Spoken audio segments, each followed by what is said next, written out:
going to feel. We're trying to solve a problem. Don't tell us what we're going to feel. I'm not telling you. Because you're in no position to dictate that. That's Remember exactly what this. You're in no position to dictate what we're going to feel. We're going to feel very good. Feel influence. We're going to feel very good and very You strong. will feel influence. You're right now not in a very good position.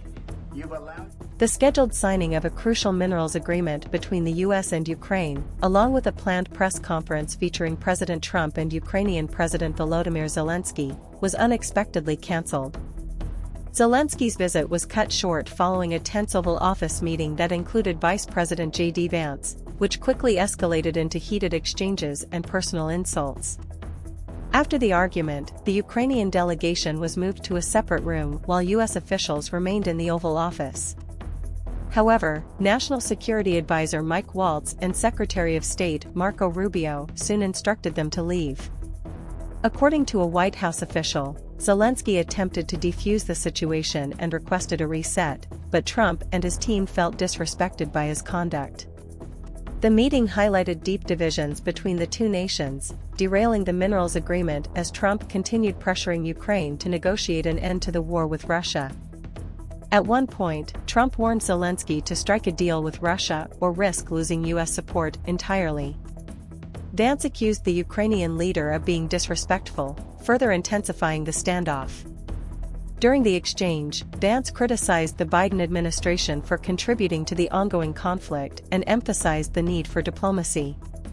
Zelenskyy pushed back, arguing that Russia had repeatedly violated past agreements, including the Minsk ceasefire accords.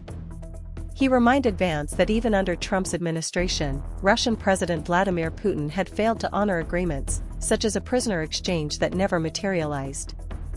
Zelenskyy challenged Vance's stance on diplomacy, questioning how such an approach could work, given Russia's track record. Vance, in turn, accused Zelenskyy of using the meeting to litigate his case before the American media, insisting that he should instead be expressing gratitude for U.S. efforts to end the war. When Zelenskyy asked if Vance had ever visited Ukraine, Vance dismissed the question, saying he had seen footage and accused Zelenskyy of staging propaganda tours for visitors. The discussion grew even more heated when Trump asserted that Zelenskyy had no leverage in negotiations, stating that without U.S. support, Ukraine lacked the necessary cards to play. Trump accused Zelenskyy of gambling with millions of lives and the potential outbreak of World War III. Throughout the exchange, Trump and Vance repeatedly asked whether Zelenskyy had ever thanked the U.S. for its support, with Vance expressing frustration over what he saw as a lack of gratitude. As tensions peaked, Trump insisted that Ukraine was in serious trouble but had a strong chance of survival due to U.S. support. Zelenskyy maintained that Ukraine had been resilient since the beginning of the war and was grateful for international aid. However, Trump signaled that doing business under such strained circumstances would be difficult. During the meeting, a reporter asked what would happen if Russia violated a ceasefire agreement. Trump dismissed the question, comparing it to the hypothetical scenario of a bomb dropping at that very moment.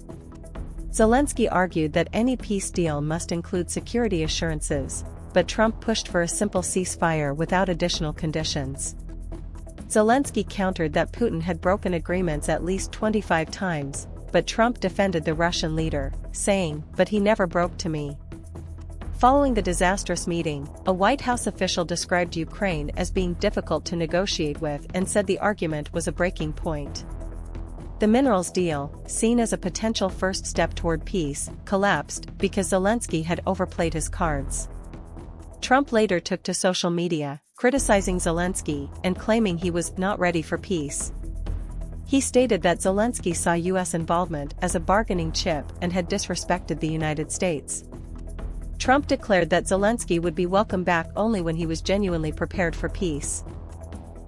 Meanwhile, Zelenskyy was seen leaving the White House shortly after the meeting and later expressed gratitude to the American people on social media, reaffirming Ukraine's commitment to achieving a just and lasting peace.